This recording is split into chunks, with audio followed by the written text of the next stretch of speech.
Good morning বন্ধুরা, তোমাদের সবাইকে। এই কদিন দেরি হয়ে যাচ্ছিল উঠতে, আজ তাড়াতাড়ি উঠেছি। আর মা কি বলছে, এক্ষুনি বলছে শুয়ে পড়ো, আর কোনো কাজ নেই। তো ঠান্ডা ঠান্ডা লাগছে, শীতকাল, সকালে তো একটু ঠান্ডা ঠান্ডা লাগবেই। আর তুমি উঠে সকালবেলায় ওরকম ঠান্ডা জল? ওটা অভ্যেস, আগে গোড়ায় শ্বশুর থাকতি। হ্যাঁ, আমার শ্বশুর থাকতে আমরা ভোরে ভোরে উঠি, ওরা দিই আবার তাঁতে বসে বসে দেবো শ্বশুর।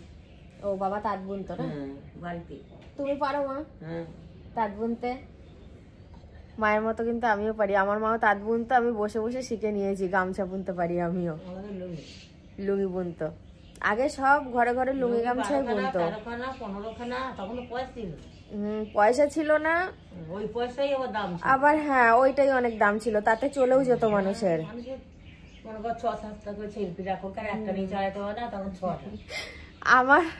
আমার বাবা এরা কটা ভাই বোন জানো? গুনে গুনে 14টা। তবে আমার মায়ের পুরো, একটা, আমার দিদির একটা, আমার পাড়ার বোনের 4টে, আমার 4টে।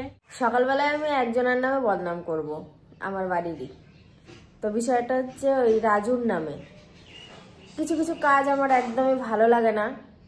কিছু কিছু বলতে বিশেষ করে এই কাজটা আমি প্রায় দিনই লক্ষ্য করেছি। এ দেখো, রাত্রেবেলা ভাত খেয়েছে, খুব ভালো কথা, একটা ডিমের তরকারি রয়েছে, পাশে একটা থালাও রয়েছে। এখন তো শীতকাল, যদি থালা দিয়ে ওই তরকারিটা চাপা দিয়ে রাখতো তাহলে কিন্তু তরকারিটা নষ্ট হয় না, কেউ খেয়ে নিতে পারে সকালে। কি গরমের দিন যে নষ্ট হয়ে যাবে, এটো খাবার ফ্রিজে ঢুকাতে পারবে না সেরকম তো নয়। এখন ফ্রিজে ঢুকানোর দরকার নেই, শীত তো। এখন ওই এটো করে খেলেও যদি থালাটা চাপা দিয়ে রাখে তাহলে বাড়ির কেউ খেয়ে নিতে পারে, কিন্তু সেটা করবে না। তাহলে এটা দোষ। সকালবেলায় দোষটা দেখলাম, তাই তোমাদের সামনে বলে দিলাম। আমার ননদ কলতলায় বাসন ধুচ্ছে, আওয়াজ পাচ্ছি, ওর ধোয়া হোক, তারপরে আমি এই থালা বাসনগুলো নিয়ে গিয়ে নামাবো। আমার কি ক্যামেরার কাজটা একটু ঘোলা লাগছে? দাঁড়া দেখি তো। না, ঠিকই ঘোলা লাগছে না, আমারই চোখের ভুল। হয়তো ঘুম থেকে উঠেছি বলে আমারই ঘোলা ঘোলা ঠেকছে চোখে। তো ওর বাসন মাজা হোক, আমি থালা বাসন নিয়ে গিয়ে কলতলায় ধোবো। আর একটা কথা আমি বলবো তোমাদেরকে, তোমরা ভালো কথা বলেছো আমাকে কমেন্টের মাধ্যমে। আমি ভিডিওতে এর বিষয়ে কিছু বলেছিলাম, কাজ নিয়ে।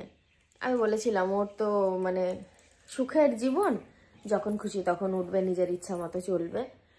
তো বলেছো যে সাথীদি সাধনদাকে কোনো কাজে পাঠাও, বেটা ছেলে মানুষ বাড়িতে বসে থাকতে নেই। বিশ্বাস করো, তোমাদের সাথে আমি ভীষণ একমত। এই চেষ্টা আমি প্রচুর করি অফ ক্যামেরায়, আমি অফ ক্যামেরায় প্রচুর করি, অন ক্যামেরায় শেয়ার করি না, এটাই যা পার্থক্য, তোমরা জানতে পারো না। তো বিষয়টা হচ্ছে, আমি জোর দিয়ে কিছু বলতে পারি, বলিও আমার কথা শোনে না।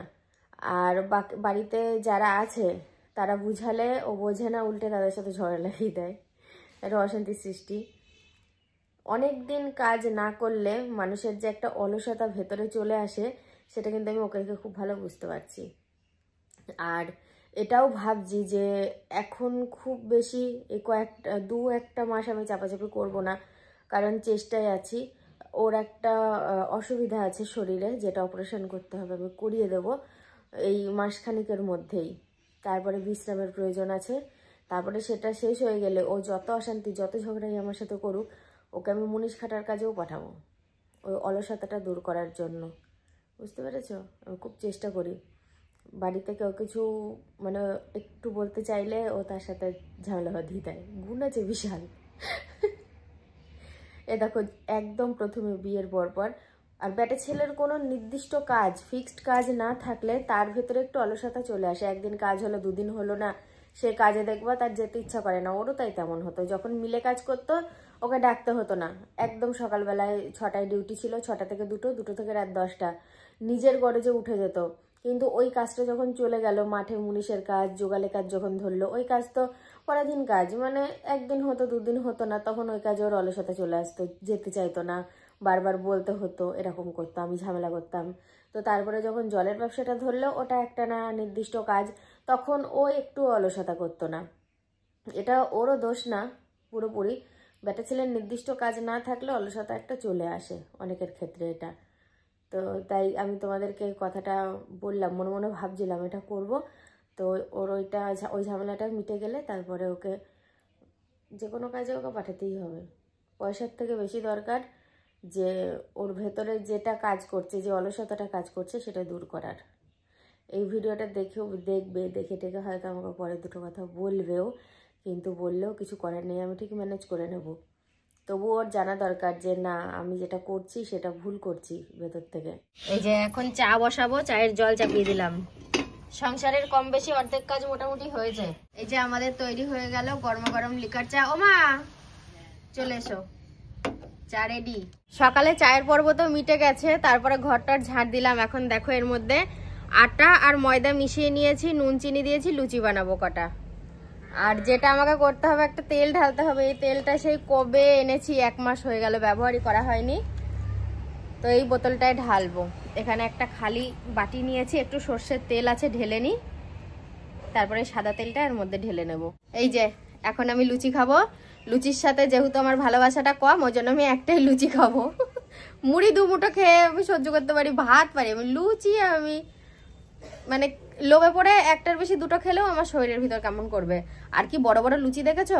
আমি রুটি লুচি যাই করি না কেন বড় করি, তাই না মা? এটা আমার অভ্যাস।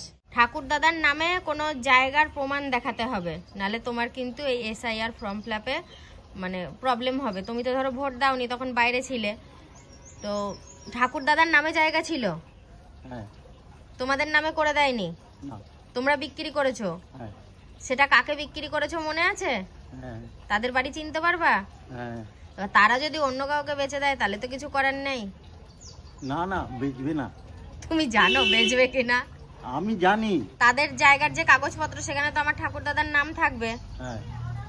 তাইলেও কিছু করে কিছু চেষ্টা করা যেতে পারে। তুমি কি তার বাড়ি চেনো? নবদ্বীপেই। তো যাই হোক, আমার বাবাকে নিয়ে একটু চাপে আছি। আমাদের সবারই সমাধান হয়ে গেছে।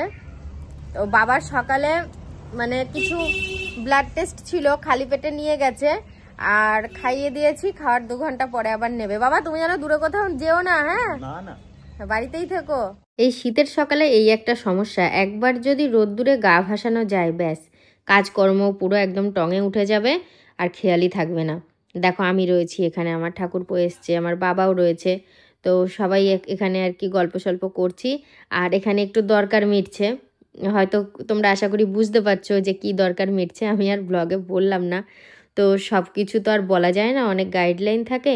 শুধু যে আমরা একা রোদ্দুর পোয়াচ্ছি তা নাই, দেখো এরাও সব রয়েছে।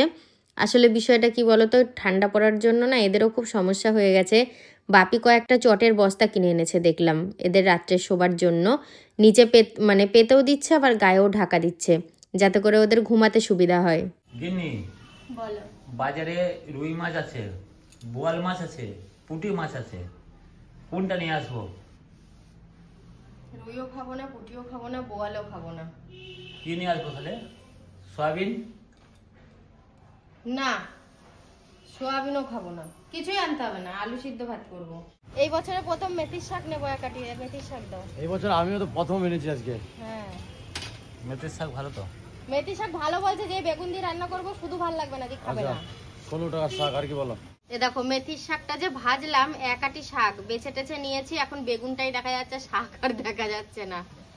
আবার মেথির শাকে একটু বেগুন না দিলেও ভালো লাগে না। একদম ভালো লাগে। হ্যাঁ, আবার শিম দিয়েও ভাজা যায়। আর এই যে এখানে তরকারির জন্য সবজিগুলো দিয়েছি, পেঁপে, কুমড়ো, বেগুন। আর এখানে এই যে একটু মাংস নিয়ে এসছে, ওই জন্য আলু ভাজা করেছি, আর এই তরকারিতে দেবো বড়ি ভাজা। আর এখানে আবারও আটা নিয়েছি, রুটি করব। এগুলো সব হবে, তারপরে লাস্টে আমাদের ওই মাংসের তরকারি আর ভাত করবো। আজকে রান্না করতে আমার অনেকটা লেট হবে। ওই যে চিকেন, এই যে সাথের চিকেন। আর একটা আওয়াজ বন্ধুরা পাবে আমার মুখ থেকে, সেটা হচ্ছে বড়ি। ফরমাল করে আওয়াজ হচ্ছে। এটা যে শুধু চিকেন তাই নয়, এখানে টমাক আছে, টমাকও নিয়ে আসা হয়েছে। অল্প একটু টমাক আর অল্প একটু চিকেন মিলিয়ে অল্প করেই এনেছে আজকে। দুজনের ভাত বেড়ে নিয়েছে একদম, এবার খাওয়া দাওয়া করি, তারপরে আবার আসছে। তো একদম দেশি, এ দেখো টাটকা ছেঁড়া, গোড়া দিয়ে এখনো আটা ঝরছে, এবেলায় বিক্রি করছিল, তো একটা নিয়ে নিলাম। একটা পড়েছে পুরোপুরি 200 টাকা। 200 টাকার মাছ কিনলে কিন্তু অনেকটা হতো, কিন্তু অনেকদিন যেহেতু এঁচড় খাওয়া হয়নি, তো ভাবলাম চলো একটু এঁচড়ই খাওয়া যাক। এটা দিয়ে চিংড়ি দিয়ে জমিয়ে রান্না হবে। আমার কর্তা কিন্তু জানে না যে 200 টাকা দিয়ে আমি এই কর্ম করেছি। ও আসলে ওকে বলবো, কারণ পয়সাটা ওই দেবে, আমি এখনো দিইনি সবজির আগে পয়সাটা। হাতে আঠা লেগে গেছে একটু, এটা আবার সর্ষের তেল দিয়ে ছাড়াতে হবে, দেখো আঠা লেগে গেছে। গুড ইভিনিং সবাইকে। বেশ লিকার চাটা আজকে দারুণ হয়েছে।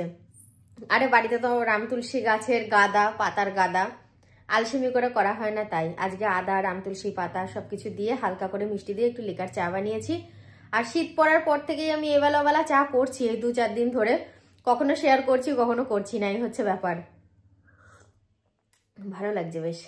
তো এই সবে সন্ধে টন্ধে দিলাম। আর আমার কর্তা সেই যে তখন বেরিয়েছে, দুপুরের পরে পরে ভাত খেয়েই বেরিয়েছে, এখনো কিন্তু আসেনি।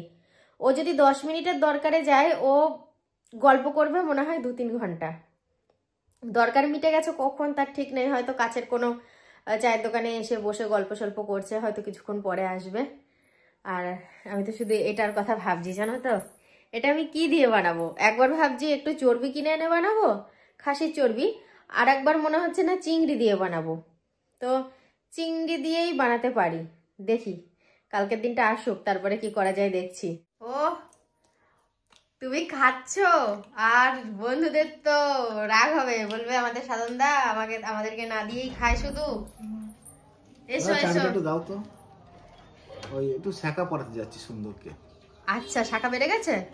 ওর তো বাড়া 2000 সালে। ভালোবাসাটা দেখো, বউকে নিয়ে শাখা পড়াতে যাচ্ছে, সুন্দর শাখা দেখাতে। এটা 10 টাকা দিয়ে কিনলাম লোহাটা। কেন লোহা যে তোমার হাতে আগে খুব ছিল? সরু ছিল, হয়ে গেছে। বিয়ের সময় যেটা দিয়েছিল? হ্যাঁ, ও দেখে ওইদিকে পড়ে এলাম। ভালো হয়েছে। কত নিল? 500। আজকে না রান্না বান্না নেই, এই কদিন ধরে দেখছিলে রাতে রান্না করছিলাম। তো আজকে দুপুরে যা আমি রান্না করে রেখেছি একদম আমাদের রাতের পর্যন্ত। আর রাত যে খুব হয়েছে তা না, 9টা মতো বাজে এখন। তো ভিডিওটা না আমি এখানেই শেষ করে দিচ্ছি। এখন আর কি করব, একটুখানি শুয়ে থাকবো, টিভির দিকে হয়তো চোখ রাখবো, তারপরে খেয়ে দিয়ে আবার সেই শুয়ে ঘুমিয়ে যাব, কাল সকালে উঠবো। তো কাল সকালেই আবার দেখা হবে। আজকের মতো গুড নাইট।